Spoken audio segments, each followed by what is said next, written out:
and for inviting me here today. I just want to give a message, not only from the community, but from those of us who are young, who are part of this new generation, who are millennials, and who are really inheriting this cause. That this fight is about the future of Cuba. And given the events and how things have transpired, we've realized now more than ever that this fight is going to be a long, long fight.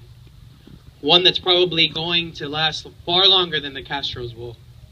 And so it's really our responsibility now to carry on this torch, to take on this responsibility, and to really learn about the realities of life in Cuba.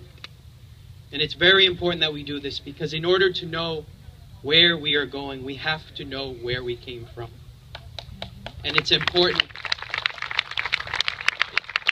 And some of us in my generation may not realize what all of you who lived under the tyranny and who were repressed and who were political prisoners, some of us don't understand how much you suffered.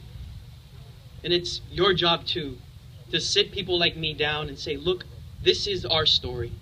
This is what your family went through. This is what we sacrificed so that people like me can live in this country and go to a university like FIU or any other university in this country, to have that opportunity. And so we are here today to say that the conditions that we're talking about today, the conditions that must be met before the embargo is lifted, are conditions that the Cuban people deserve now more, the same now than ever before. It's the same conditions. Freedom of speech, elections, the freedom of political prisoners, freeing up civil society, having political parties, and the end of the Castro dictatorship. Those conditions are the same now as then. They're the same conditions regardless of the generation that is here, the generation that is taking on this torch. And so we are here to say that the demands stay the same. Even though the generation changes, the demands stay the same, because the Cuban people deserve it. And so I want to thank all of you. I want to tell all of you, please, I see a lot of older faces here, to please sit people like me down, your children, your grandchildren, and tell them about what you went through.